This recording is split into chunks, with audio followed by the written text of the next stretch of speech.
The full story of David and Goliath, told in detail, begins in ancient Israel during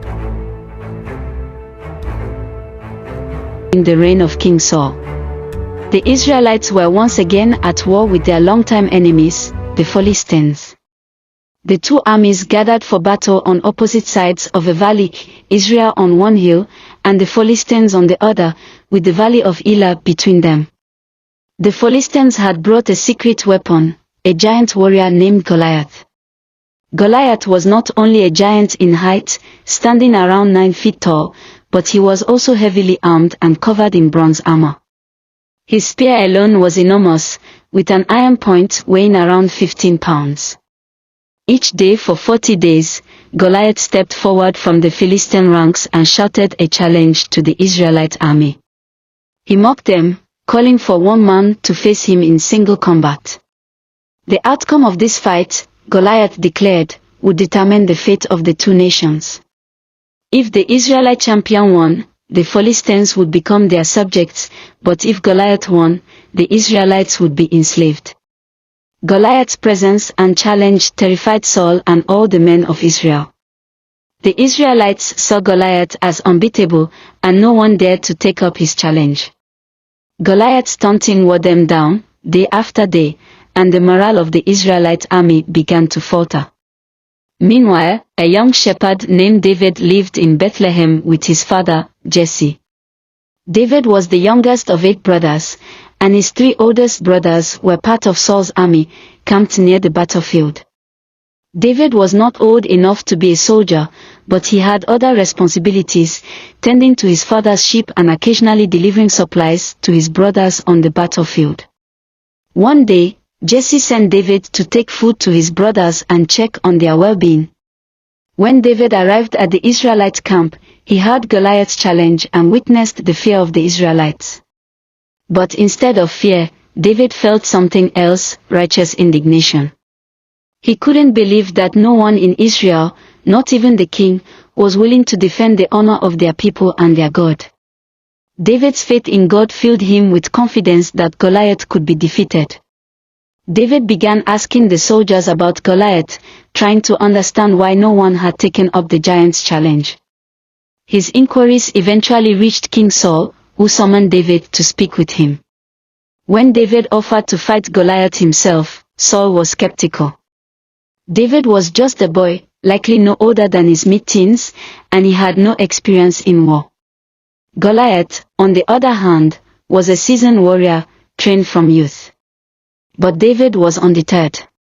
He told Saul that he had fought wild animals while protecting his father's sheep, lions and bears that had threatened the flock. And just as God had delivered him from those dangers, David was confident that God would deliver him from Goliath, the Philistine who had defied the armies of the living God. His faith was rooted not in his own strength but in his belief that the Lord was on his side. Moved by David's words, Saul agreed to let him fight. Saul offered David his own armor, but it was too large and cumbersome for the boy. David chose instead to go into battle as he was, armed only with his sling and 5 smooth stones that he picked up from a nearby stream. David placed his trust fully in God. David approached the battlefield, and when Goliath saw him, the giant was insulted. He mocked David, calling him a boy who had come to him with sticks, and cursed him by the names of his gods. "Come here," Goliath said, "and I will give your flesh to the birds and the wild animals." But David was fearless. He responded with one of the most famous declarations of faith in the Bible. "You come against me with sword and spear and javelin, but I come against you in the name of the Lord Almighty, the God of the armies of Israel, whom you have defied. This day the Lord will deliver you into my hands, and I'll strike you down and cut off your head. This very day I will give the carcasses of the Philistine army to the birds and the wild animals, and the whole world will know that there is a God in Israel. All those gathered here will know that it is not by sword or spear that the Lord saves, for the battle is the Lord's, and he will give all of you into our hands." As Goliath moved closer to attack, David ran toward him. Reaching into his bag, David took out one of his stones and slung it with all his might. The stone flew through the air and struck Goliath in the forehead with such force that it sank into the giant's skull. Goliath staggered, then fell face first to the ground. Victory for Israel. The Philistines were stunned. Their great champion, Goliath, lay dead at the hands of a boy with a sling. David ran to Goliath's body, took the giant's own sword, and used it to cut off his head, sealing the victory. The Philistine army, seeing their hero dead, panicked and fled. The Israelites pursued them, driving them out of their territory. David's triumph over Goliath was not just a military victory but a spiritual one.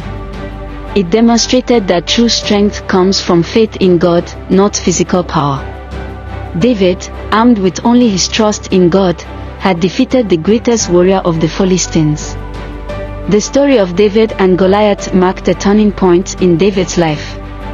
King Saul took notice of the young shepherd, and David became a prominent figure in Saul's court, eventually rising to become the king of Israel himself.